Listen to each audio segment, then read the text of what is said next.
तो भगवान हंसे, बोले वाह भरत जी बड़ी चतुराई खेल रहे हो। ठीक है, हमने तुम्हें स्वीकार किया और तुम्हारे राज्य को स्वीकार किया। अब ऐसा, अब तुम ही संभालो इसको, तुम ही बन जाओ राजा। राम जी बोले, भरत जी बोले कि भगवान मैं तो बालक हूं, लेकिन एक प्रश्न मैं आपसे कर सकता हूं। भगवान का पूछो। कोई गधे से कहे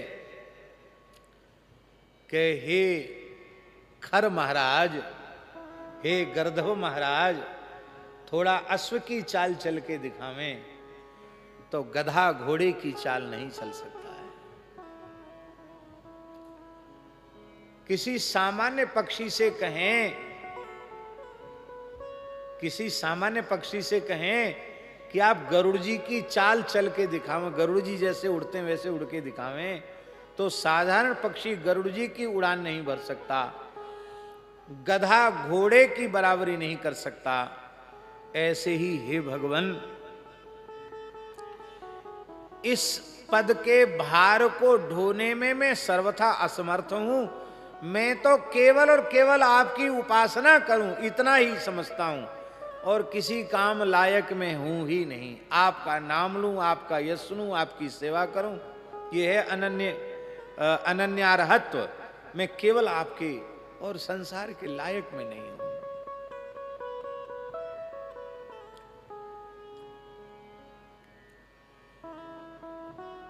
संपूर्ण अयोध्यावासी तस्य साध्वनुमन्यन्त नागरा विविधा जना। चारों ओर से साधु साधु साधु साधु साधु साधु की आवाज आने लगी। धन्य है भरत जी, धन्य है भरत जी।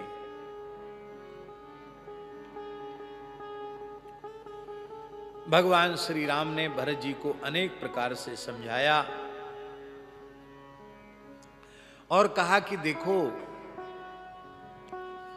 मेरी इच्छा यही है कि तुम यहां से जाकर अयोध्या में निवास करो, और तुम्हारे लिए पिताजी की आज्ञा भी यही है, और मेरे लिए पिताजी की आज्ञा है कि मैं 14 वर्ष तक वनवास धर्म का पालन करूं। इसलिए बिना किसी छल और कपट के अपने पिता के धर्म की, अपने पिता के सत्य की रक्षा करने के लिए हम जिस मार्ग पर चले हैं, 14 वर्ष के वनवास के मार्ग पर, हमें उसी मार्ग पर चलना चाहिए, और तुम्हें अयोध्या की सार संभार करनी चाहिए।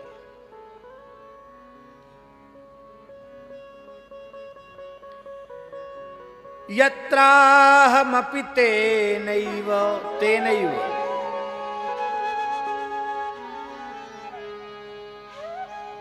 पितृचरणेनैव तेनैव, यत्राहमपि तेनैव नियुक्तः पुण्यकर्मणा। पुण्यकर्मा, मेरे पूज्य पिताजी ने मुझे वनवास की आज्ञा दी है। तत्रैवाहं करिष्यामि पितुरार्यस्य शासनम। इसलिए मैं अपने आर्य पिता के शासन का उल्लंघन नहीं कर सकता।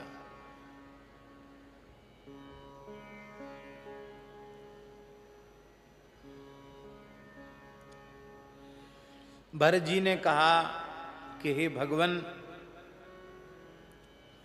आप तो असंख्येय कल्याण गुणगण निलय, अचिंत्य असंख्य अनंत कल्याणकारी गुणगणों के घर हैं आप, निवास हैं आप। आपके जैसे अनंत कोटि ब्रह्मांडों में आप ही हैं, आपके जैसा कोई दूसरा नहीं है। और विशेष बात यह है कि आपका वैशिष्ट्य यह है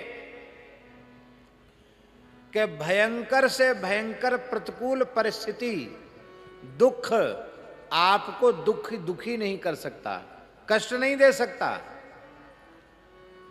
क्योंकि आप विपत्ति के झंझावात में अविचल रहने वाले हिमालय के समान हैं। और हे भगवान, जैसे आपको कष्ट प्रभावित नहीं कर सकता, ऐसे ही आपको सुख भी प्रभावित नहीं कर सकता है। आप दुख में भी वैसे ही हैं और सुख में भी वैसे ही हैं। ये सुख दुख के झमेले में तो सामान्य जीव सुखी दुखी हुआ करता है, आप सुख और दुख के झमेले से मुक्त हैं। हे भगवान, कितना भी प्रिय समाचार क्यों न हो, वह आपको प्रसन्नता की सीमा के बाहर नहीं कर सकता।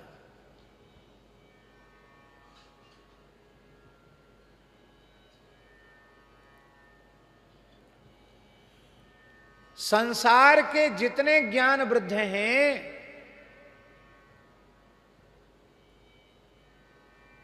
एक तो शरीर से वृद्ध होते हैं, ज्ञान वृद्ध होते हैं, और ज्ञान वृद्ध ही वस्तुतः वृद्ध है। तो भरत जी कह रहे हैं कि संसार के जितने ज्ञान वृद्ध हैं, वो आपसे बड़ा ज्ञान वृद्ध किसी को नहीं मानते। संसार के कुछ ऐसे भी महानुभाव हैं जो तप वृद्ध हैं, तपस्या में उनसे श्रेष्ठ कोई नहीं है। तो बड़े बड़े तप वृद्ध ऋषि भी आपको ही तपस्या में सर्वोत्कृष्ट मानते हैं। आपसे श्रेष्ठ कोई न तो ज्ञान वृद्ध है, न आपसे श्रेष्ठ कोई तप वृद्ध है। और हे भगवान, ज्ञान वृद्ध, वयो वृद्ध और तप वृद्ध, इन त्रिवृद्ध वृद्धों ने धर्म के विषय में ये डिंडिम घोष किया है, ये घोषणा की है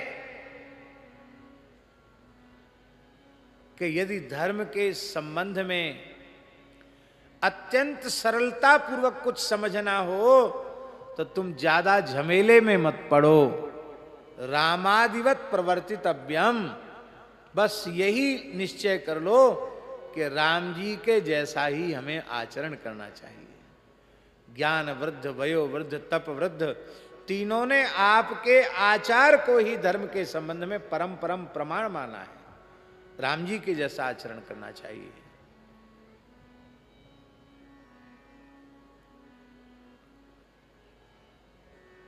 तो मर्यादा के स्थापक तो आप हैं।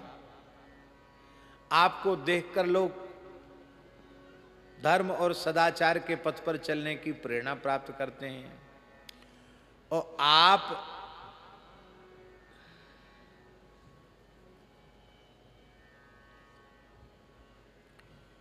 यह विचार अपने मन में कर रहे हैं कि इस विषय में मैं समाधान प्रस्तुत करूं, तो मैं कैसे करूंगा भगवान। बहुत प्यारे श्लोक हैं। को ही स्यादीदृशो लोके यादृशस्त्वमरिंदम। हे अरिंदम, हे शत्रुदमन, आपके जैसा इस ब्रह्मांड में दूसरा कौन है। न त्वाम प्रव्यथये दुखम प्रीतिर्वा न प्रहर्षये। आपको दुख व्यथित नहीं कर सकता, और प्रसन्नता आपको, ऐसा नहीं कि प्रसन्नता में आप कुछ का कुछ करने लग जाएं, प्रसन्नता भी आपकी सीमा का अतिक्रमण नहीं कर सकती। सम्मतश्चापि वृद्धानाम, वृद्धानाम में बहुवचन है, माने ज्ञान वृद्धानाम, तप वृद्धानाम, वयो वृद्धानाम सम्मतश्चापि, सम्मत हैं। ज्ञान वृद्ध, तप वृद्ध, वयो वृद्ध एक स्वर से कहते हैं कि धर्माचार के संबंध में राम जी का आचार ही प्रमाण है।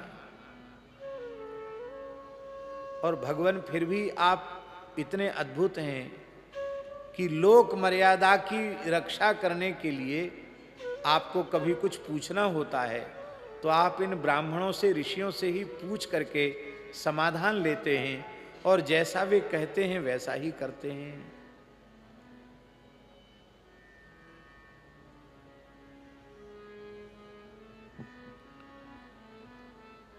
और आप हमसे कह रहे हैं कि तुम ही बताओ भरत हम क्या करें। तो भगवान, हमने तो आपसे यही समझा है कि अपने से ज्येष्ठ श्रेष्ठ पुरुषों से ही समाधान पूछना चाहिए, अपनी बराबरी वालों से भी नहीं पूछना चाहिए और अपने से निकृष्ट से तो पूछना ही नहीं चाहिए। तो भगवान आपसे बड़ा तो कोई हो नहीं सकता। गीता जी में तो लिखा है न त्वत्समोस्ति व्यधिक कुतोन्या, भगवान की बराबरी पर कोई नहीं हो सकता, तो ज्यादा तो होगा कैसे, भगवान से अधिक कोई कैसे होगा। तो न तो आपसे कोई अधिक है न आपकी बराबरी पर है। भगवान मैं तो निकृष्ट हूं, बहुत तुच्छ हूं, दीनहीन हूं, आप मुझसे क्या पूछ रहे हैं। श्रुतेन बालः स्थानेन जन्मना भवतो यम सकथं पालयिष्यामि भूमिं भवति तिष्ठति। हे प्रभु, मैं तो सब प्रकार से बालक हूं, शास्त्र ज्ञान की दृष्टि से भी बालक हूं और जन्म और अवस्था की दृष्टि से भी मैं आपके लिए तो बालक ही हूं। अब यहां महाराज जी एक विशेष बात है कि राम जी की भी शरीर की अवस्था 27 वर्ष की है और भरत जी की भी शरीर की अवस्था 27 वर्ष की है। तो भरत जी अपने को बालक कैसे कह रहे हैं? इसके दो भाव हैं। एक तो मूल बात है भरत जी का दैन्य, वो अपने को भगवान का बालक ही समझते हैं। दूसरी बात यह है कि अब पिता दशरथ जी नहीं हैं तो ज्येष्ठ भ्राता पितु समः, बड़ा भाई पिता के समान होता है और पुत्र चाहे जितना बड़ा हो जाए पिता के लिए तो पुत्र बालक ही होता है।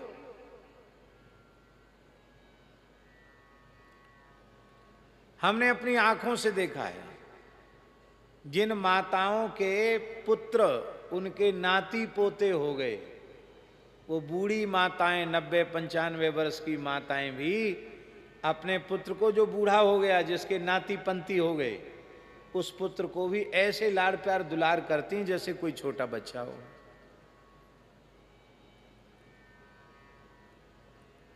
क्यों? उनमें वात्सल्य है।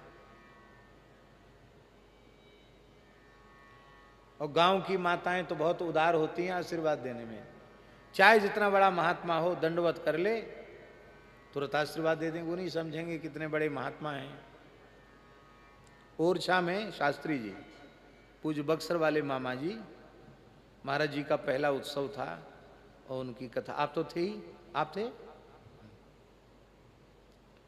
2007 की बात है, आप भी थे। तो हमारे पूर्वाश्रम के पिताजी की माताजी उस समय थी जीवित, वृद्ध थी।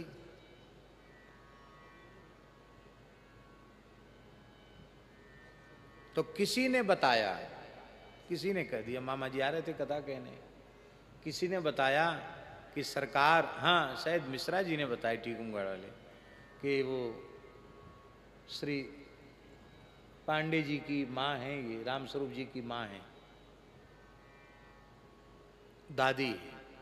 इतना सुनते ही मामा जी डंडा पटका और साष्टांग चरणों में पड़ गए कि हमें आशीर्वाद नहीं देंगी। तो तुरंत उन्होंने दोनों हाथ सिर पे रख के खूब तो चूमा, खूब लाड़ प्यार दुलार किया खूब आशीर्वाद दिया। हम वहीं खड़े थे, मैंने कहा ऐसे मत करो, ये भारतवर्ष के बड़े महात्मा हैं। बोले कितने बड़े महात्मा हैं, हमको मैया कह के प्रणाम कर रहे हैं, तो मैं बेटा मानकर उनको प्यार कर रही हूँ। हम तो खूब आशीर्वाद देंगे, तुम्हारे लिए बड़े महात्मा होंगे, हमारे लिए तो हमारे बेटा हैं।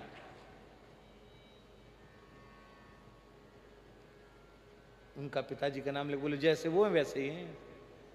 तो मामा जी बहुत प्रसन्न हुए, बोले हाँ मैया ठीक कह रही है, इनको उपदेश मत दो, मां ठीक कह रही है।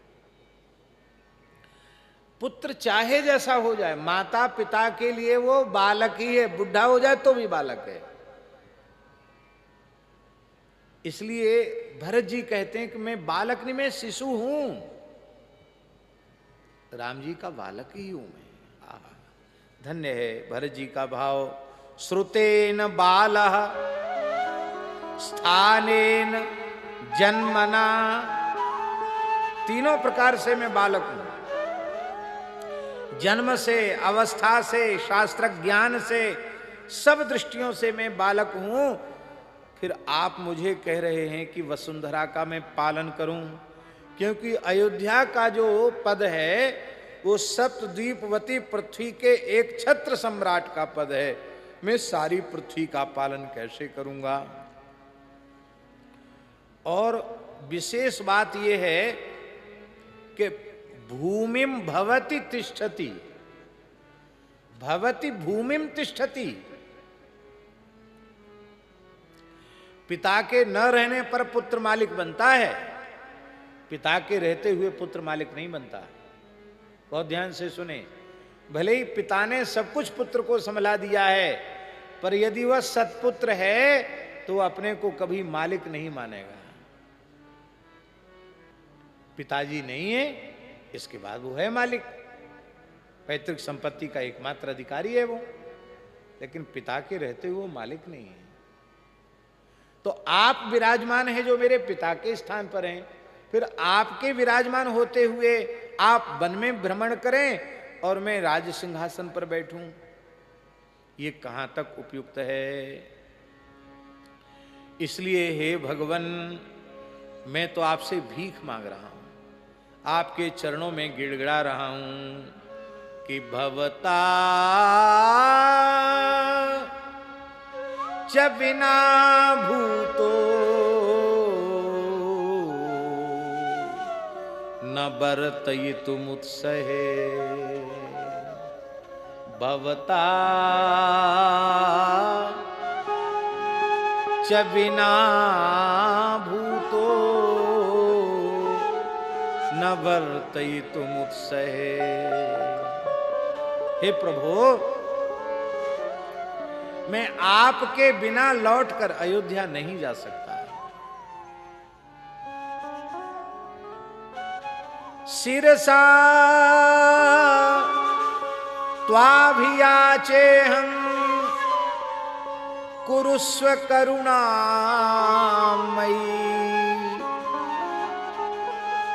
बांधवेषु च सर्वेषु भूतेष्वेव महेश्वरा। हे अयोध्यानाथ, मैं अपना मस्तक आपके चरणों में रख करके करुण क्रंदन कर रहा हूं। हे करुणा सागर, हे करुणा निधान, मेरे ऊपर करुणा कीजिए।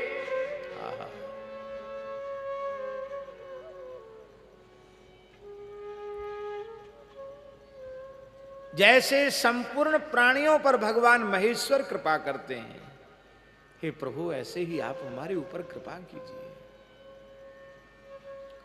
राम जी कुछ नहीं बोले। जब राम जी कुछ नहीं बोले तब भरत जी ने एक और प्रस्ताव राम जी के चरणों में रखा। रमते समुद्वहन माता महे समाश्रौसी राज्य शुल्क मनुत्तमम। भैया भरत, तुम्हें इस बात का पता नहीं है, हम लोगों का तब जन्म भी नहीं हुआ था, उसके बहुत पहले की बात है।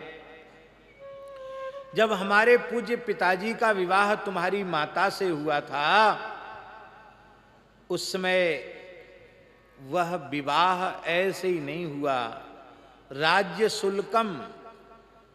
शुल्क देकर विवाह हुआ था। राज्य शुल्क का अर्थ है तुम्हारे नाना ने शपथ पत्र लिखवाया था कि मेरी बेटी से उत्पन्न जो पुत्र होगा वही चक्रवर्ती सम्राट बनेगा। तो तुम्हारे पिता, हमारे पिताजी तुमको न देते तो भी झूठ होता, क्योंकि प्रतिज्ञा पूर्वक उन्होंने विवाह किया है, फिर वो नहीं करते तो भी उनको दोष लगता। तो तुम्हारी माता ने वर मांगकर अच्छा ही किया। अब तुम्हें अपने नाना की भावना को भी पूरा करना चाहिए, क्योंकि नाना की बड़ी महिमा है। दौहित्र के ऊपर नाना का विशेष अधिकार होता है। श्राद्ध में दौहित्र की बड़ी महिमा है। कुतुबकाल और दौहित्र ये दुर्लभ माने गए।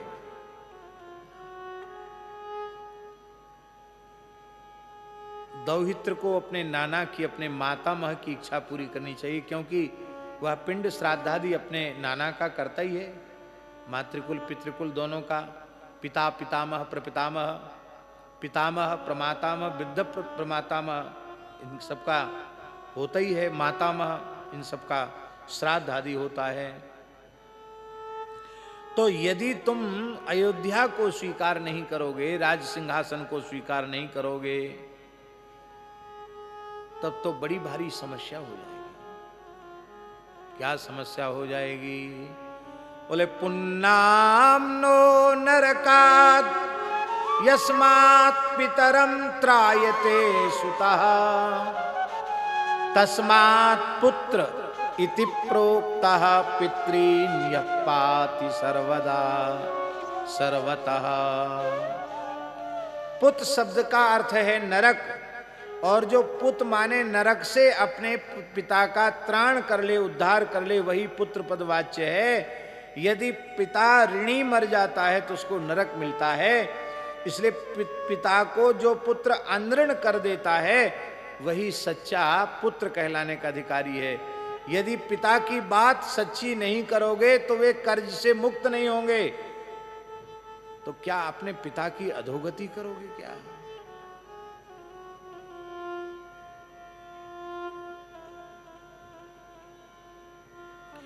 इसलिए हे मेरे प्यारे भैया भरत, तस्मात् त्राहि नरश्रेष्ठ पितरम नरकात् प्रभु, अपने पिता को नरक से बचाओ।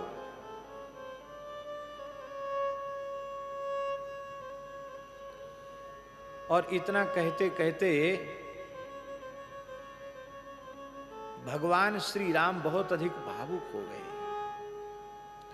बहुत अधिक भावुक हो गए। भगवान इतने भावुक हो गए, इतने भावुक हो गए कि उन्होंने भाव में जो छंद पढ़े हैं, बोले हैं, वो वाल्मीकि रामायण के बड़े अद्भुत श्लोक हैं, बड़े प्यारे श्लोक हैं। त्वं राजा भरत भव, त्वं राजा भरत भव स्वयं नराणां वन्यानामपि राजराण मृगाणां गच्छत्वं पुरवरमद्य संप्रहिष्टः संहृष्टस्त्वहमपि दण्डकान् प्रवेक्ष्ये छायां ते दिनकरभा प्रवाधमानं वरसत्रं भरत करोति करोतु मूर्ध्नि शीतं सीताम् एतेषामहमपि काननद्रुमाणां छायां तामतिशयिनीं शनैः श्रयिष्ये शत्रुघ्नस्त्वतुलमतिमस्तु ते शत्रुघ्नस्त्वतुलमतिस्तु ते सहायः सौमित्रिर्मम विदितप्रधानमित्रं चत्वारस्तनयवरा वयं नरेन्द्र सत्यस्थम भरतक्षराम विषीद। हे भरत, तुम विषाद मत करो। देखो, हम 4 भाई हैं। हम 2 भाई राम और लक्ष्मण वन में रहकर पिता के सत्य की रक्षा करें, और तुम दोनों भरत और शत्रुघ्न, तुम दोनों अयोध्या में रहकर पिता के सत्य की रक्षा करें।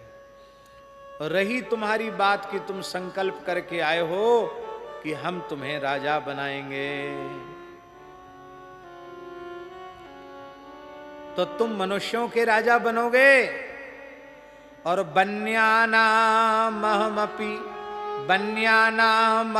राजराण मृगाणाम। मैं वनवासियों का, जंगली लोगों का, पशुओं का सम्राट बनूंगा। इसलिए मैं भी सम्राट से कम नहीं हूं। यहां पिता दीन मोहि कानन राजू।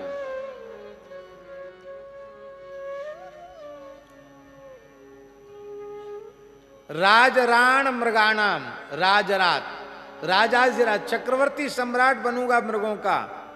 माने मृगाणाम राजराट भवामी, मृगाणाम रंजक शिक्षकश्च भवामी त्यर्था। गोविंदराज स्वामी लिख रहे हैं, मैं बानरों को, भालुओं को भी उत्तम उपदेश दूंगा, ज्ञान दूंगा, उनको भी मनुष्य से श्रेष्ठ बना दूंगा। धरे मनोहर मनुष्य शरीरा। बंदर भालू भी बंदर भालू नहीं, वे भी राम जी का संग पाकर धरे मनोहर मनुष्य शरीरा। मैं उनका शिक्षक बनूंगा। अर्थात भगवान कह रहे हैं कि भावी सुग्रीव रंजन बाल बधादी नाम बीजन न्यासोयम। मानो भगवान आगे की बात कह रहे हैं। और देखो, तुम अयोध्या में प्रवेश करो और मैं आनंद पूर्वक दंडकारण्य में प्रवेश करूंगा। सूर्य की कांति को विलज्जित करने वाला विशाल श्वेत छत्र, प्रकाशमान छत्र तुम्हारे सिर को सुशोभित करेगा। और ये सुंदर सुंदर वृक्ष, यही मेरे छत्र हैं। मैं सम्राट हूं ना, तो ये जंगल के सुंदर सुंदर वृक्ष ही मेरे सिर का छत्र बनेंगे। तुम तो एक छत्र धारण करोगे, और मैं तो जहां जाऊंगा वहीं मेरे लिए छत्र तैयार रहेगा।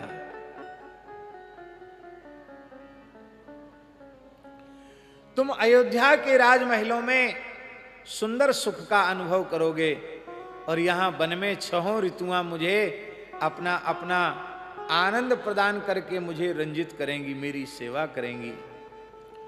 और तुम्हारी सहायता में शत्रुघ्न जी रहेंगे, मेरी सहायता में लक्ष्मण जी रहेंगे। तो हम 4 लोग हैं।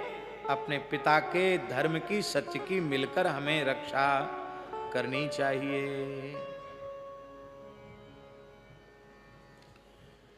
भरत जी बहुत विकल हो गए, बहुत विकल हो गए। भरत जी बहुत व्याकुल हो गए। भरत जी समझ गए कि भगवान सत्य संकल्प हैं। भगवान ने जो निश्चय कर लिया है उससे भगवान डिगने वाले। तो महाराज जी, उन ऋषियों में एक बहुत बड़े ऋषि थे जो दशरथ जी के ऋत्विज थे। उनका नाम था महर्षि जावाली।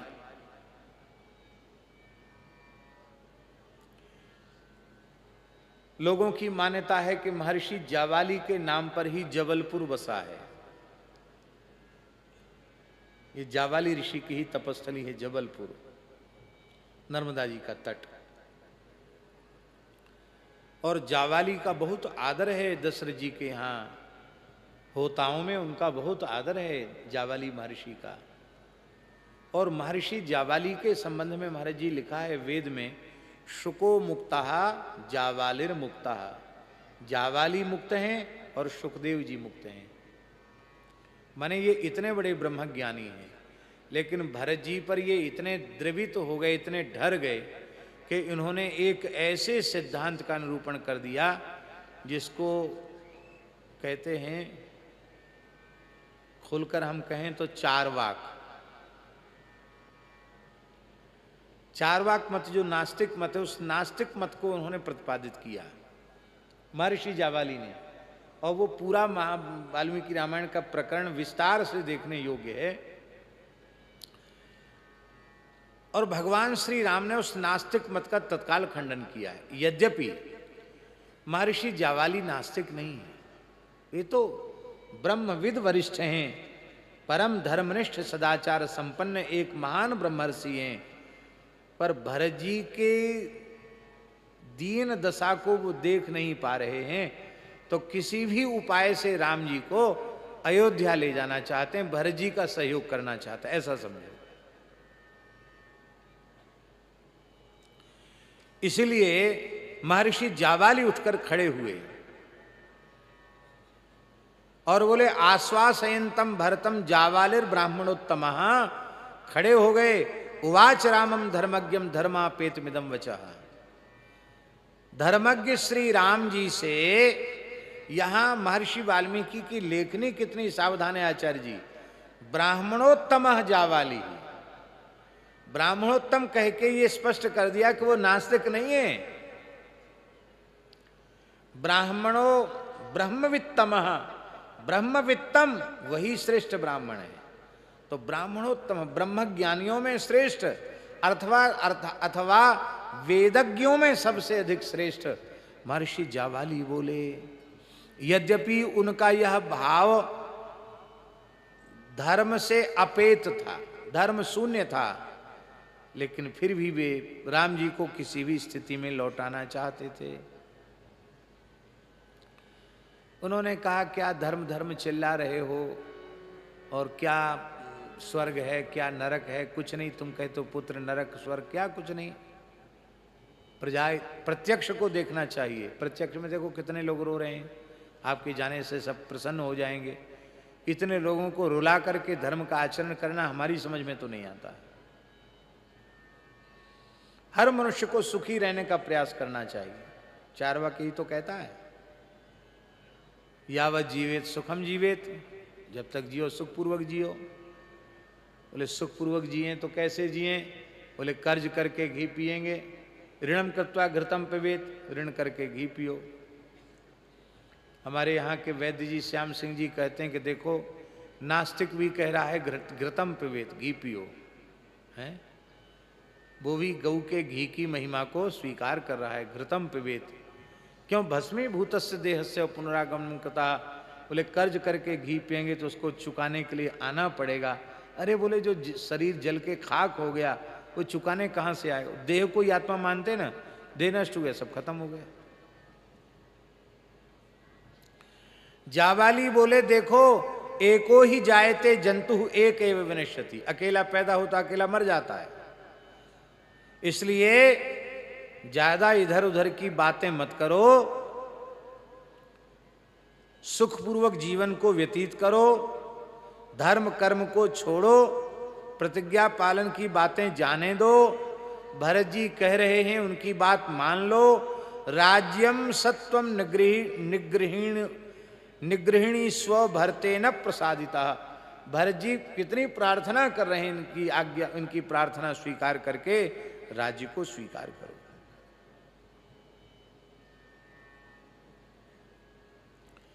भगवान श्री राम ने कहा कि अरे आपकी बातें ऐसी सुनने में समझ में आती हैं कि कर्तव्य पालन की प्रेरणा आपके वचनों से ही लेनी चाहिए, लेकिन वस्तुतः आपकी यह बातें कर्तव्य नहीं है, अकर्तव्य हैं, अकरणीय हैं।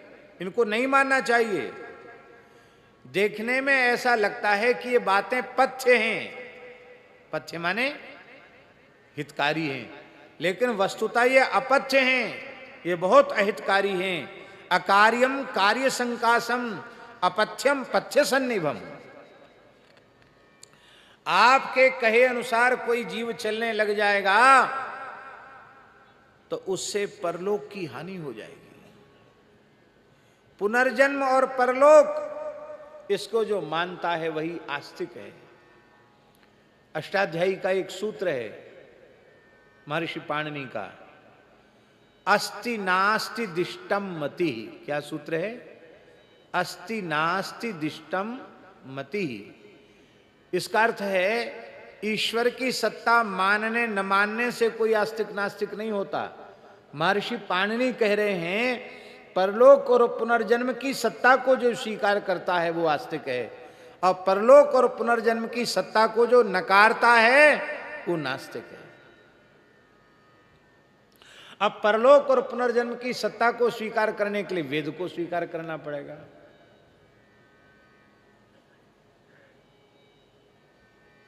परलोक पुनर्जन्म कैसे प्रमाणित होगा? वेद से प्रमाणित होगा। और जब वेद को स्वीकार करेंगे तो पूरा धर्म अपने आप स्वीकृत हो गया। कितने दर्शन ऐसे हैं जो प्रत्यक्ष ईश्वर को स्वीकार नहीं करते, पर वो नास्तिक नहीं है, आस्तिक दर्शन है। ये परलोक और पुनर्जन्म को तो मानते। अब देखिए पूर्व मीमांसक अलग से ईश्वर के अस्तित्व को नहीं मानते, जिसके आचार्य महर्षि जैमिनी है, वो नहीं मानते हैं। लेकिन परलोक और पुनर्जन्म की तो जैसी मान्यता पूर्व मीमांसकों में है वैसी मान्यता अन्यों में नहीं है। वे नास्तिक नहीं, वे आस्तिक हैं, क्योंकि परलोक और पुनर्जन्म स्वीकार करते हैं। तो आपके कथनानुसार यदि कोई चलेगा तो उसके परलोक की हानि हो जाएगी, पुनर्जन्म को नकारेगा तो स्वेच्छाचारी हो जाएगा, और जब स्वेच्छाचारी हो जाएगा राजा, तो राजा का ही सब अनुसरण करेंगे। आप सारी सृष्टि को नरक के गड्ढे में पटकना चाहते हैं। काम वृत्तोन्वयं लोको कृत्स्न समुपवर्तते। राजा के स्वेच्छाचारी होने से सारी प्रजा स्वेच्छाचारी हो जाती है, क्योंकि ये महावाक्य है वाल्मीकि रामायण का, भगवान श्री राम का महावाक्य है। ये महावाक्य जगह जगह लिखवा देने लायक है। भगवान श्री राम कहते हैं यद्वृत्ताः सन्ति राजानः तद्वृत्ताः सन्ति ही प्रजाः। ये महावाक्य है राम जी का। जिस प्रकार का आचरण करने वाले शासक होते हैं उसी प्रकार का आचरण करने वाली प्रजा होती है। राम जी ने कहा तुम राजा को स्वेच्छाचारी बनाना चाहते हो,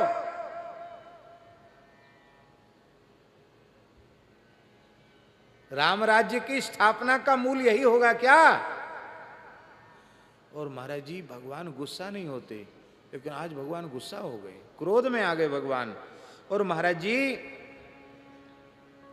भगवान बोले, वाल्मीकि रामायण का श्लोक है, हमारे अपना गढ़ा हुआ श्लोक नहीं है। भगवान बोले निंदाम्यहम कर्म कित कृतम पुरुषतत् यस्त्वामग्रहणात् विषमस्थ बुद्धिम बुद्ध्या नयैवं विधयाचरन्तम् सुनास्तिकं धर्मपथादपेतम्।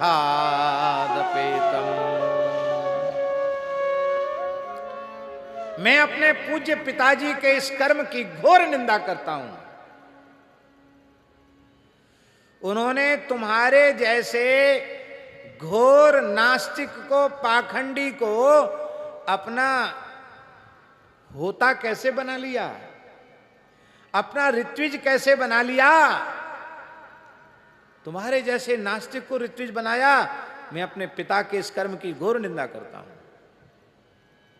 उन्हें ऐसा नहीं करना चाहिए था। राम जी कांपने लग गए। यह है राम जी का सदाचार। हम लोग ईश्वर की, धर्म की, सदाचार की निंदा सुनते रहते हैं, हमारे कान खड़े नहीं होते हैं। राम जी कांपने लग गए, नेत्र लाल हो गए, होठ फड़कने लगे। राम जी के सरौद रूप को देख करके वशिष्ठ जी ने उठ करके राम जी को स्नेहपूर्वक हाथ फेरा और कहा, रामभद्र तुम्हें इस प्रकार की कठोर वाणी नहीं बोलनी चाहिए। क्यों? क्योंकि भरत जी के प्रति स्नेह के कारण और तुमको कष्ट भोगते हुए नहीं देखना चाहते हैं, इसलिए किसी भी पद्धति से महर्षि जावाली तुमको लौटाना चाहते हैं। न ये पाखंडी हैं, न ये नास्तिक हैं, न ये वेद मार्ग वेद मर्यादा का उल्लंघन करने, ये वैदिक ऋषि हैं, ऐसा तुम्हें नहीं करना चाहिए। जब जावाली उठ के खड़े हुए, बोले देखो राम, मैं तुमसे बहुत स्नेह करता हूं, मेरा उद्देश्य यह नहीं था, मैं तो किसी भी पद्धति से तुमको अयोध्या लौट चलने के लिए राजी करना चाहता था। निवर्तनार्थम तव राम कारणात् प्रसादनार्थं च मयि तदीरितम, इसलिए मैंने ये बातें कही। वशिष्ठ जी बोले क्रुद्धमाज्ञाय रामम तो वशिष्ठ प्रत्युवाच जावालिरपि जानीते लोकस्यास्य गतागतिम। महर्षि जावाली लोक की गति आगति, लोक परलोक के संबंध में बड़े सूक्ष्म रहस्यों को महर्षि जावाली जानते हैं। ये प्रेमातिशय के कारण इन्होंने ऐसा कहा है। और देखो वशिष्ठ जी ने कहा कि इक्ष्वाकु कुल की परंपरा रही है कि ज्येष्ठ को ही राजा बनाया जाता है। इक्ष्वाकूणाम ही सर्वेशाम राजा भवति पूर्वजः, पूर्वजे नावरः पुत्रो ज्येष्ठो राजा विशिच्यते। जब तक बड़ा विद्यमान है तब तक छोटे का अभिषेक नहीं हो सकता, ये सूर्यवंश की परंपरा है। वाह। और देखो दूसरी बात यह है कि संसार में प्रधान 3 गुरु होते हैं। कितने गुरु होते हैं? 3। उनमें पहला है पिता, दूसरी है माता और तीसरा है आचार्य। इन तीनों को गुरु कहा जाता है। पिता को, माता को और आचार्य को, तीनों को गुरु कहा जाता है। इसीलिए व्यास जी शुक्र रामायण में आरंभ कहां से किया सुखदेव जी ने? गुरुवर थे त्यक्त राज्यो व्यचरदनुबनम पद्म पद्भ्याम प्रियाया पाणिस्पर्शा क्षमाभ्याम मृजित पथिरुजो यो हरीन्द्रानुजाभ्याम वैरूप्यात् शूर्पणख्या प्रिय बृहरुषारोपित भ्रू विजृंभा त्रस्ताब्धिर्बद्ध सेतु खलदव दहनः कौशलेन्द्रो वतान्ना।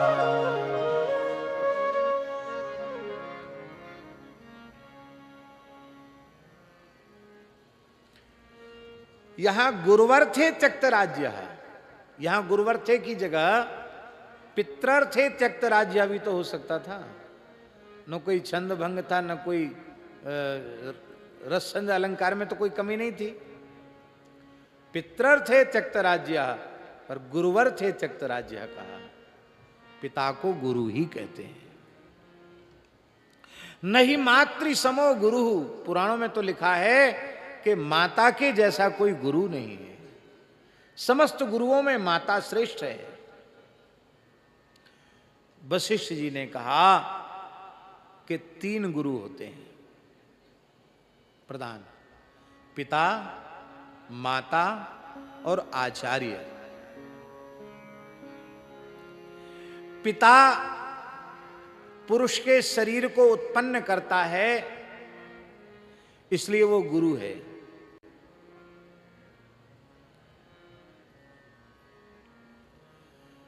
और आचार्य उसे ज्ञान देता है, इसलिए वो गुरु है। और माता गर्भ में धारण करती है, पालन पोषण करती है, शिक्षा दीक्षा के योग्य निर्माण करती है, इसलिए माता गुरु है। और इन समस्त गुरुओं में वशिष्ठ जी कह रहे हैं महाराज जी मैं सबसे श्रेष्ठ हूं।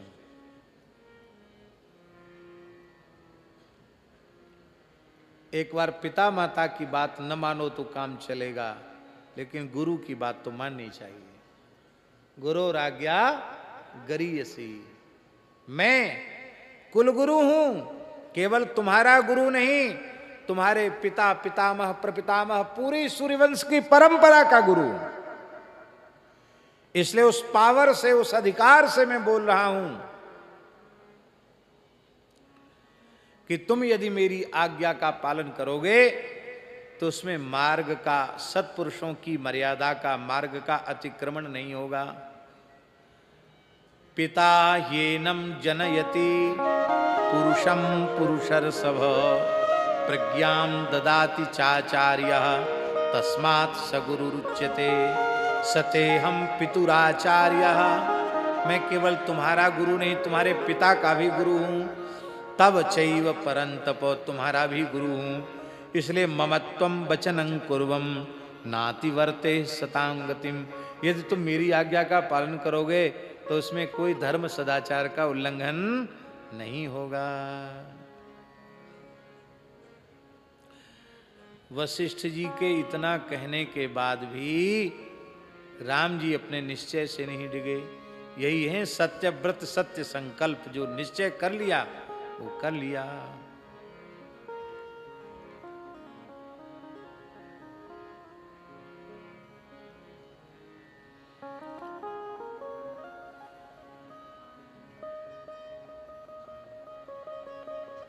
कौशल्या जी ने कहा कि बेटा मान जाओ बात, सब लोग कह रहे हैं तो मान जाओ। तुम्हारा लाडला दुलारा प्यारा भरत तुम्हारे सामने रो रहा है, आंसू बहा रहा है, मान जाओ बात, अयोध्या लौट चलो। पर राम जी कुछ नहीं बोले, स्थिर भाव से सारी बात सुनते रहे।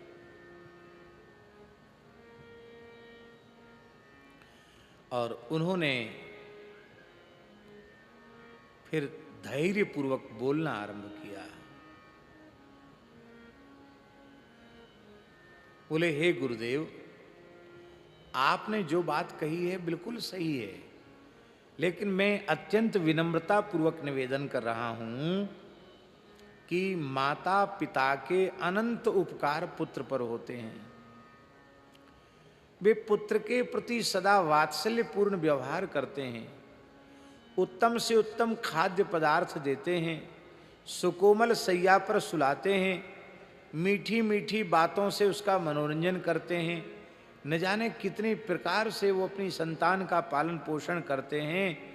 मेरे विचार से उन माता पिता के ऋण से उऋण हो जाना, केवल स्वार्थ को ध्यान में रख कर कि हम कष्ट न सहें, हम केवल महलों में जाकर सुख भोगें, इसमें कोई औचित्य मेरी समझ में नहीं आ रहा। इसलिए हे गुरुदेव, आप तो वही आज्ञा दीजिए जिससे मैं अपने पितृ ऋण से उऋण हो सकूं।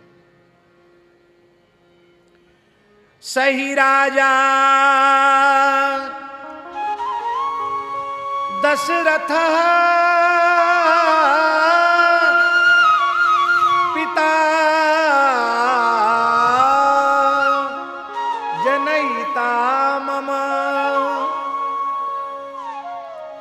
आज्ञापयन् मां यत्तस्य न तन्मिथ्या भविष्यति। हे गुरुदेव, मेरे धर्मनिष्ठ पिता चक्रवर्ती महाराज दशरथ, उन्होंने मुझे जन्म दिया है और उनके सत्य की रक्षा पर मैं चल पड़ा हूं। उनकी आज्ञा पालन में मैं प्रस्तुत हो चुका हूं। उनका वचन झूठा नहीं हो सकता है, उनका वचन सत्य ही होगा।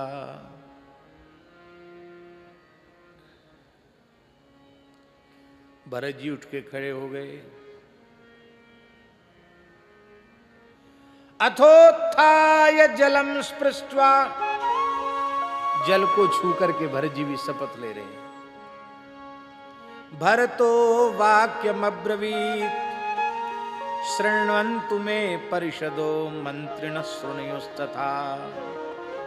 हे पूरी अयोध्या की सभा, हे ऋषियों, हे गुरुदेव, हे मंत्रियों, हे मेरे पिता की वात्सल्यमयी प्रजाओं, मैं कुछ कहना चाहता हूं, मेरी बात भी सुनी जानी चाहिए। भरत जी बहुत भावुक हैं।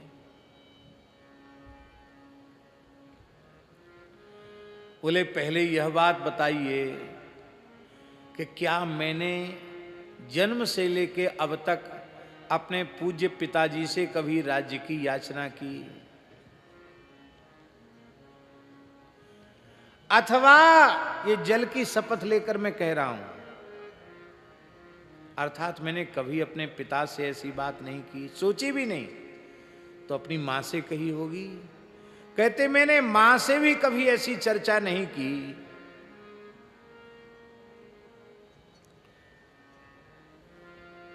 धर्म विग्रह प्रभु श्री राम के वनवास में मेरी कहीं से कहीं तक सम्मति नहीं थी। इस विषय में मैं कुछ भी नहीं जानता था। तो जो सर्वथा निरपराध है, कुछ नहीं जानता है, उस पर यह भार क्यों लादा जा रहा है? ये क्या न्याय है? हमको हठात बलात् जबरदस्ती राजा बनाया जा रहा है, ये क्या न्याय है?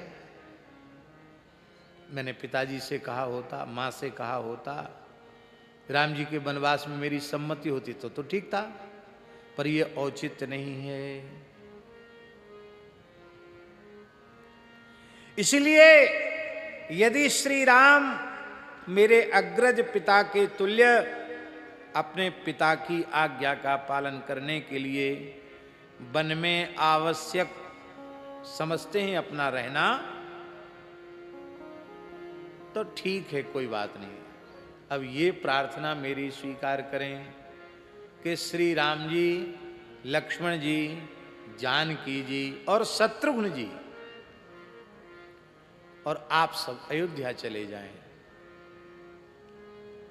मैं भी तो पुत्र हूं, मैं पिता के सत्य की रक्षा करूंगा, 14 वर्ष वनवास के कठोर नियमों का पालन करूंगा।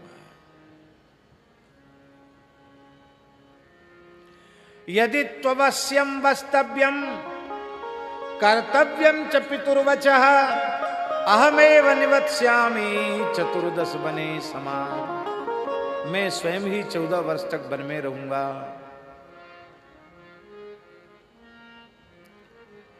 क्योंकि शास्त्र में ऐसी व्यवस्था है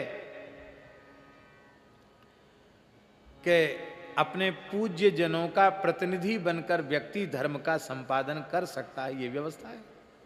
आप मेरे पूज्य हैं, आदरणीय हैं, अग्रज हैं।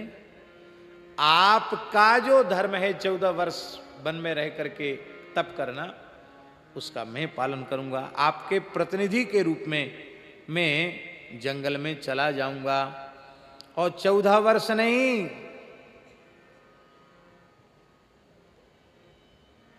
जीवन पर्यंत जंगल में रहने के लिए राजी हूं। यहां महाराज जी विशेष बात यह कि शत्रुघ्न जी को भी भरत जी नहीं कह रहे, वो भी जाएं, सब चले जाएं, मैं अकेला जाऊंगा।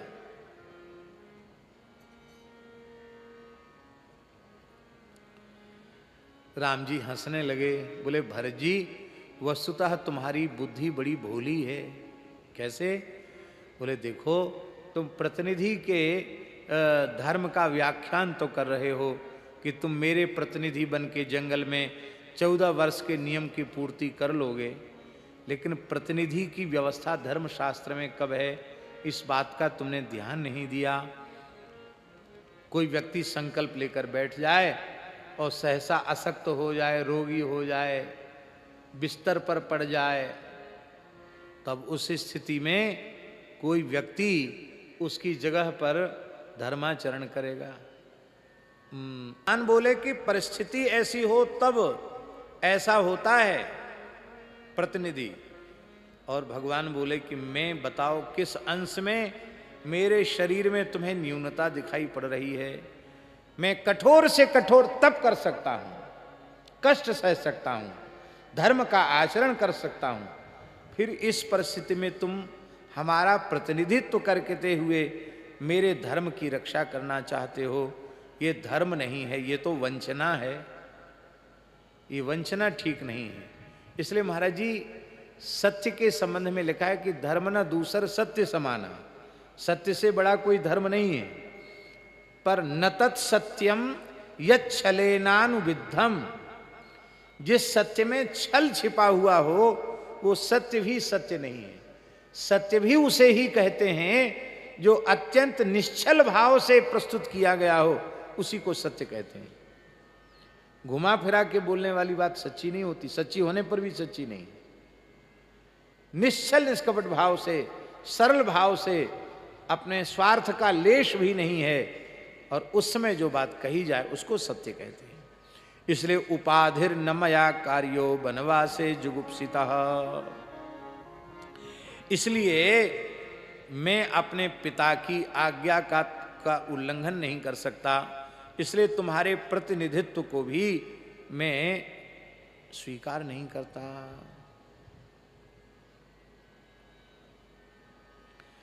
कहते ये जो संवाद हो रहा था, महर्षि वाल्मीकि कहते हैं कि चित्रकूट के ऋषि तो थे ही, ब्रह्मलोक तक के ऋषि वहां उपस्थित हो गए थे भाइयों का संवाद सुनने के लिए।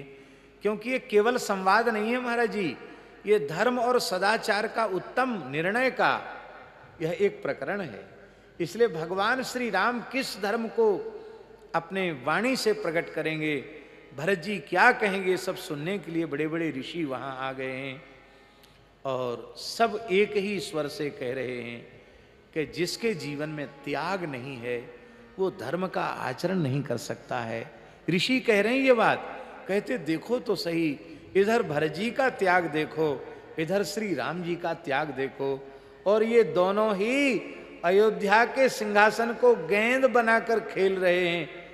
ये है त्याग की महिमा। जिसके भीतर त्याग का बल नहीं है वो धर्माचरण नहीं कर सकता है। एक कितनी ऊंची बात है, फिर से सुन लो। जिस मनुष्य के जीवन में त्याग का बल नहीं है वो कभी भी धर्माचरण नहीं कर सकता।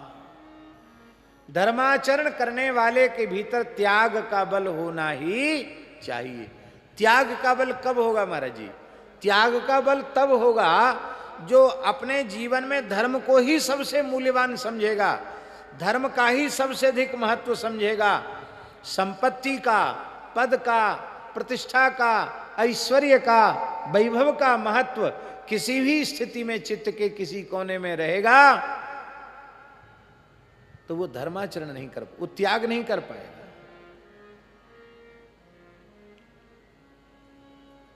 बोलो भक्तवत्सल भगवान की जय।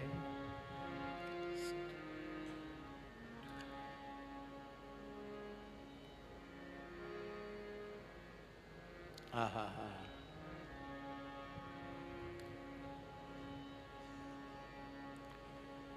भरत जी रोने लगे, बोले प्रभु मैं प्रजा की बात कहूं ये तो कुछ बोल नहीं रहे हैं। जैसे किसान उसकी फसल को पानी की बहुत जरूरत है, अब पानी का कोई साधन उपलब्ध नहीं है तो बार बार आकाश की ओर टकटकी लगा के देखता है और प्रार्थना करता है कि हे प्रभु आप विश्वंभर हैं, आप कृपा करके हमारे लिए बरस जाइए। अब मान लो पीछे बरसे तो कावर सा जब कृषि सुखाने, कावर सा जब कृषि सुखाने, समय चुके उनका पछिताने, समय चुके उनका पछिताने। जैसे किसान बादलों की प्रतीक्षा करते हैं ऐसी हे रघुनाथ अयोध्या की प्रजा आपकी प्रतीक्षा कर रही है। ये आपकी फसल सूख जाएगी। ज्ञातयश्चापि योधाश्च मित्राणि सुहृदश्च नः त्वामेव हि प्रतीक्षन्ते पर्जन्यमिव कर्षकाः। अब भरत जी ने देखा कि न तो गुरु जी की बात रही, न माताओं की बात रही, न जावाली ऋषि की बात रही, न मेरी बात रही। चारों ओर से भरत जी जब निराश हो गए, तब भरत जी ने सोचा अब क्या करूं।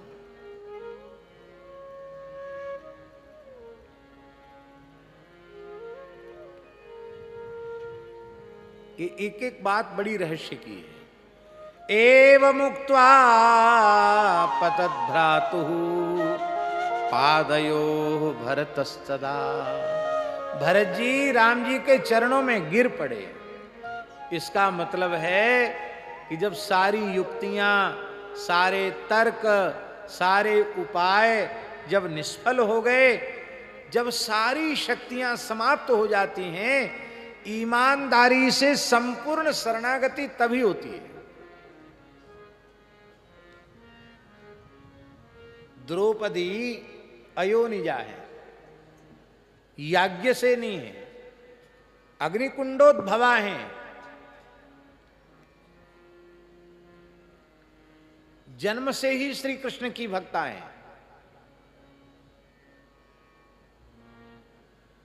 महाराज जी, श्री कृष्ण के पुरुष मित्र तो बहुत हैं,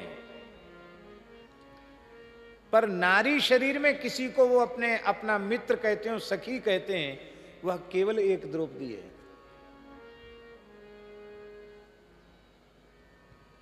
और बड़ी बारीक बात है, आजकल जैसे पुरुष वर्ग महिला को कहते मेरी मित्र हैं, और वो उनके मन में पवित्र भाव नहीं होता, ऐसी बात नहीं है।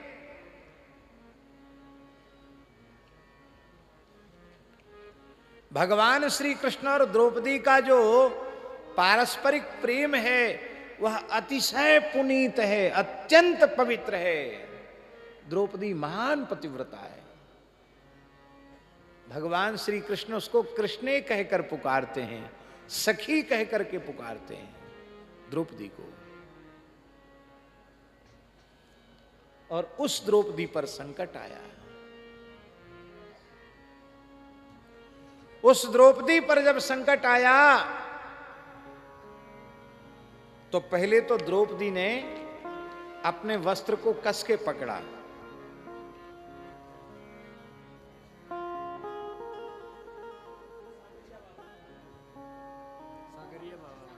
अच्छा अच्छा, अब तो कथा पूरी हो रही है। तो द्रौपदी जी ने अपनी साड़ी को कस के पकड़ा कि जब तक मेरे में शक्ति है तब तक मैं प्रयास करूंगी अपने शील को बचाने का। अपनी साड़ी को पकड़ा और फिर द्रोणाचार्य, कृपाचार्य, पितामह भीष्म, इनकी ओर देखा। इधर समाधान नहीं मिला तो पतियों की ओर देखा। और जब द्रौपदी की यह समझ में आ गया कि आज मुझे न तो भीष्म बचावेंगे, न कृपाचार्य द्रोणाचार्य बचावेंगे, न हमारे परम प्रचंड पराक्रमी 5 पति मुझे बचावेंगे, इस समय केवल श्री कृष्ण ही मेरी रक्षा कर सकते हैं। और जब अपने हाथ से साड़ी छोड़ दी और आकाश की ओर हाथ करके पुकारा भगवान को, तो भगवान ने वस्त्रावतार ग्रहण कर लिया। उस समय वस्त्रावतार ग्रहण किया जब शारीरिक दृष्टि से द्रौपदी रजस्वला अवस्था में थी, एक ही वस्त्र शरीर पर था। भगवान ने शुचि अशुचि का विचार नहीं किया। भगवान एक वस्त्रा द्रौपदी का वस्त्र बन गए।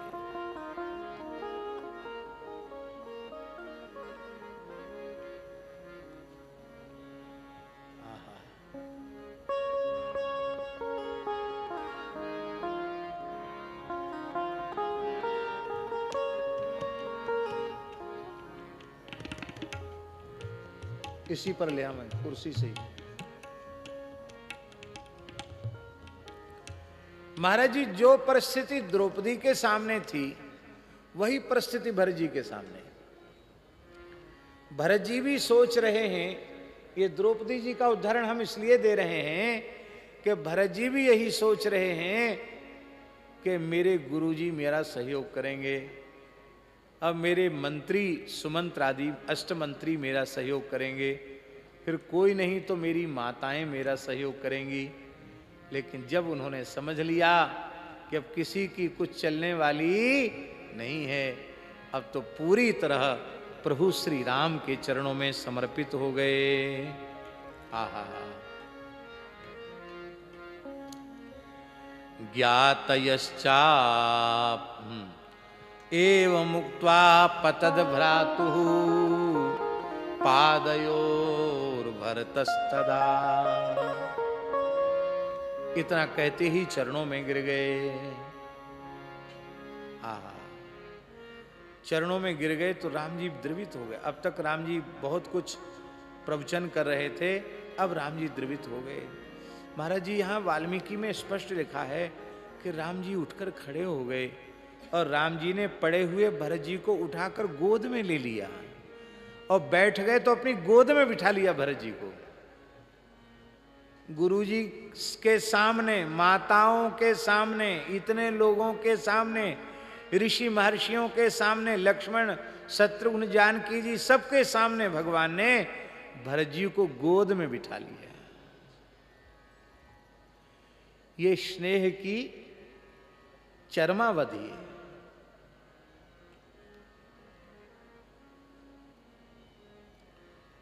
सीधे शब्दों में कहें कि राम जी ने भरत जी को गोद ले लिया। बोलो भक्तवत्सल भगवान की जय। और इस प्रकार से राम जी की प्रथम गोद में आने का सौभाग्य, संपूर्ण रामचरित्र में प्रथम सौभाग्य यदि किसी का है तो वो श्री भरत लाल जी का है। राम जी अपनी गोद में बिठाए हैं, मस्तक सूंघ रहे हैं, वात्सल्य कर रहे हैं। ऐसा क्यों? बोले ये शरणागति का फल है। जो सर्वतो भावेन भगवान के चरणों की शरण हो जाता है, भगवान उसको सर्वतो भावेन अंगीकार कर लेते हैं। आहा, तमंके भ्रातरं कृत्वा रामो वचनमब्रवीत् श्यामं नलिनपत्राक्षं मत्तहंस स्वर स्वयं। मत वाले हंस जैसी भगवान की वाणी है। श्री दशरथ जी, श्री भरत जी से कहा, भैया भरत देखो,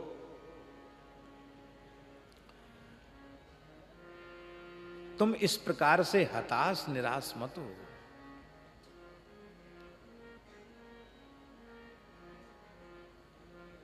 आशा समझे ना, आशा ये है कि इतने घिघिया क्यों रहे हो?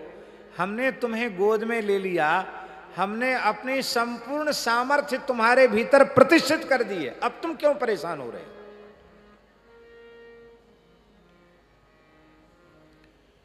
श्री मलुकदास जी के जीवन चरित्र में प्रसंग आता है कि उनके 2500 विरक्त शिष्य थे। कितने? 2500 विरक्त शिष्य थे उनके, और उनमें 40 तो ऐसे थे जो सामर्थ्य में श्री मलुकदास जी के जैसे ही थे। 40 ऐसे थे परम सिद्ध। तो एक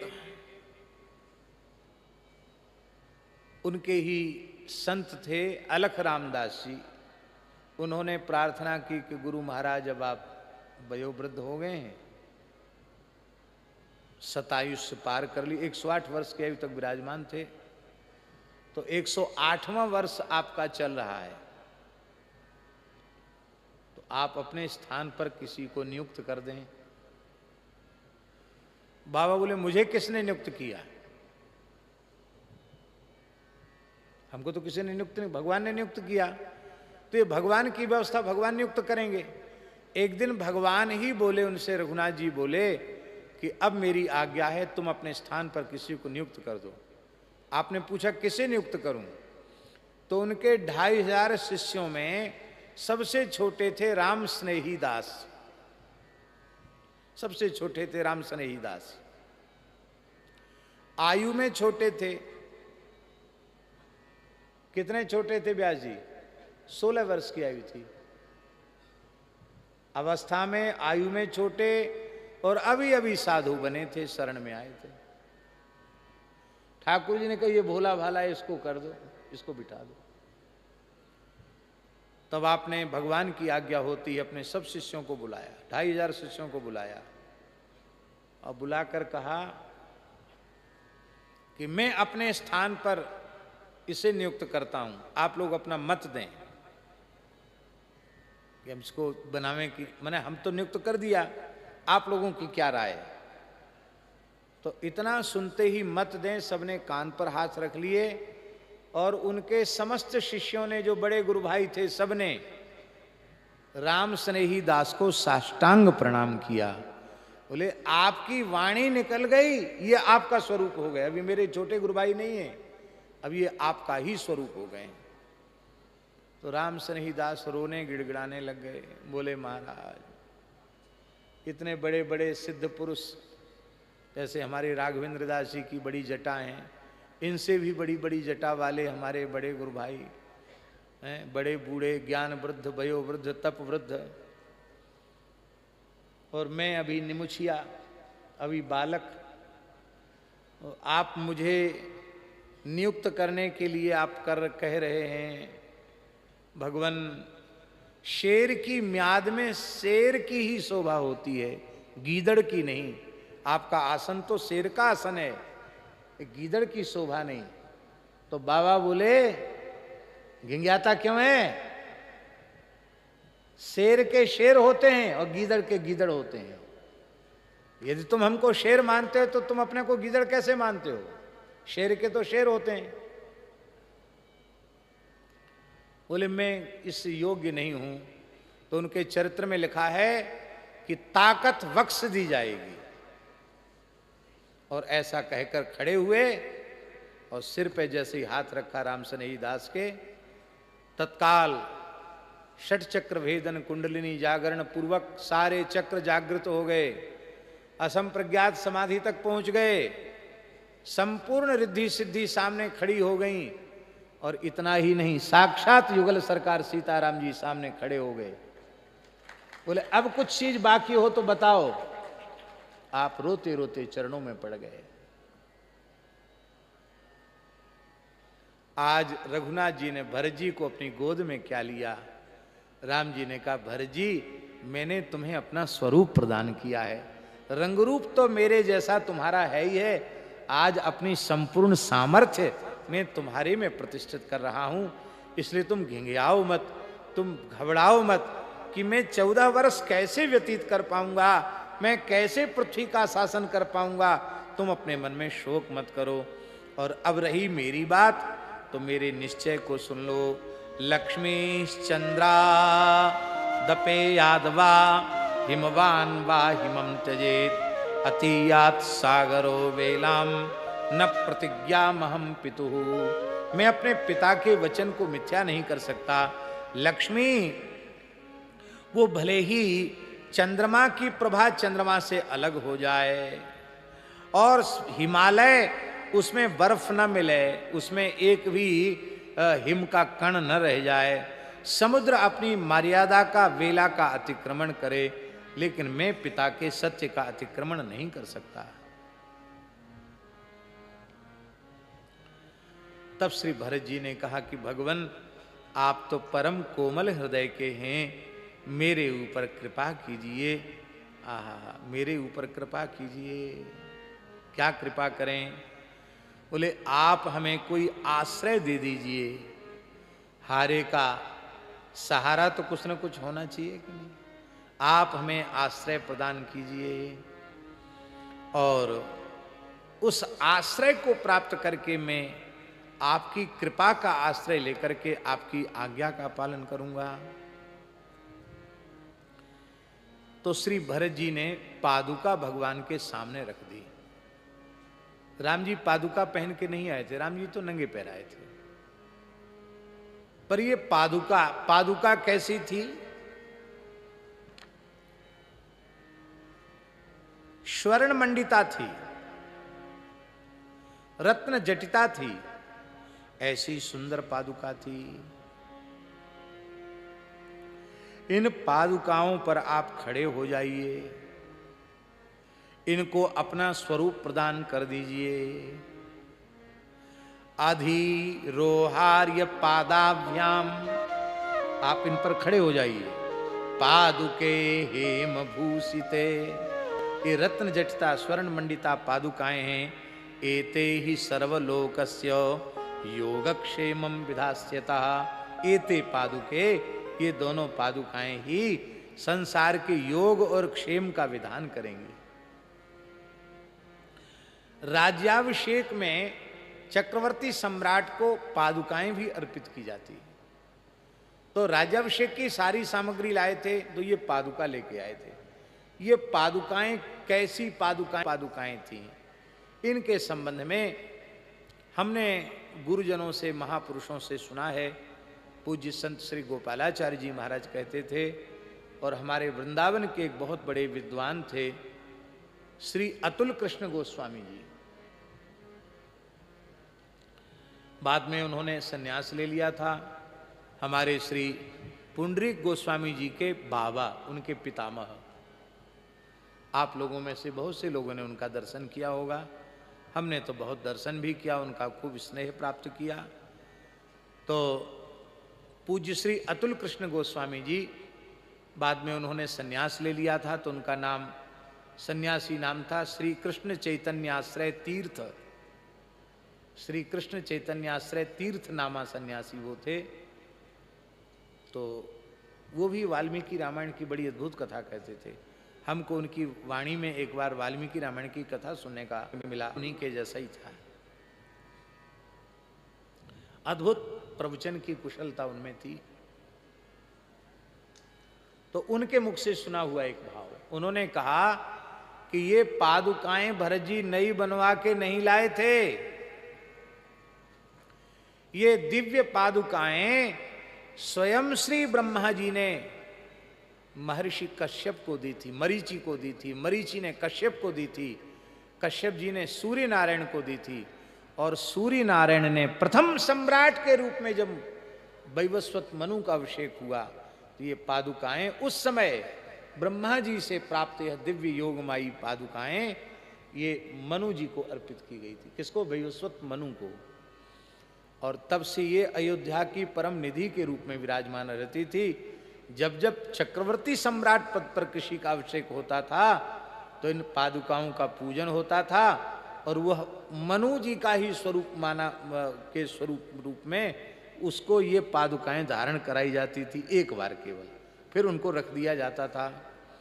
तो वही पादुकाएं जो वैवस्वत मनु की पादुकाएं थी, वही पादुकाएं लेकर के भरत जी आए थे, और वो उनको धारण भी वही करता है जो सम्राट पद को अलंकृत करता है।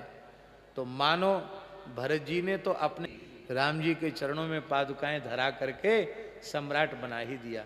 तो पूज्य श्री अतुल कृष्ण गोस्वामी जी एक बड़ा सुंदर भाव देते थे कि प्रभु ये पादुकाएं आप खड़े होकर के इनको आप राममय, सीता राममय बना दीजिए। तो एक समाधान तो हो गया, तो आश्रय हो जाएगा। फिर हम जो अभिषेक की सामग्री लाए हैं उसका क्या किया जाए? तो इन पादुका जी का अभिषेक भी कर दीजिए।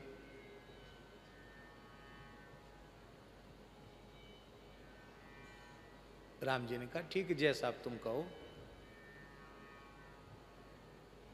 तो पूज्य अतुल कृष्ण गोस्वामी जी कहते थे कि राम जी बैठे हैं चित्रकूट में स्थंडल वेदी पर, भरत जी चरणों में बैठे हैं। भरत जी ने कहा कि आप पादुका जी का अभिषेक करेंगे, तो पादुका सुनी सुनी अभिषेक नहीं, चरणों के सहित पादुका का अभिषेक होना चाहिए। तो पादुका का कोई सिंहासन भी तो होना चाहिए। अब वहाँ तो सिंहासन जो होगा सो होगा, यहाँ मैं ही सिंहासन बन जाता हूँ। तो भरत जी चरणों में बैठ गए। राम जी ने, भरत जी के मस्तक पर पादुका हैं और पादुका के ऊपर रघुनाथ जी के चरण हैं, और वहाँ अभिषेक हो रहा है। पादुका जी का साम्राज्य स्थापित हो गया। वो सीताराम जी को ही लेके जा रहे हैं। दुनिया की दृष्टि में तो पादुका लेके जा रहे हैं, पर वस्तुतः श्री सीताराम जी को ही लेकर वे जा रहे हैं। श्री रामानुज संप्रदाय के एक श्री वेदांत देशिक स्वामी जी, वेदांत देशिक स्वामी जी का एक ग्रंथ है महाराज जी, उसका नाम है पादुका सहस्रकम। वो इतने अधिक विह्वल हो गए इस प्रसंग को वाल्मीकि रामायण में पाठ करते करते कि कहते कई महीनों तक तो रोते ही रहे, आंसू नहीं रुके उनके, और उन्होंने 1000 श्लोकों में इस लीला का वर्णन किया है।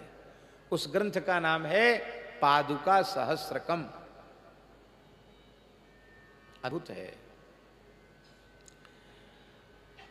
यही योगक्षेम का विधान करेंगे। प्रभु करे कृपा पावरी, दीनी सादर भरत शीस धरी, लीनी चरण पीठ करुणा निधान के, जनु जुग जामित प्रजा के, संपुट भरत स्नेह रतन के, आखर जुग जनु जीव जतन के, कुल कपाट कर कुशल करम के, विमल वासुधरम के, भरत मुदित अवलंब लहेते, अस सुख जस सिया राम रहते, अस सुख जस सिया राम रहे। भरत जी को ऐसा ही सुख मिला मानो सीताराम जी की प्राप्ति हो गई है। हमने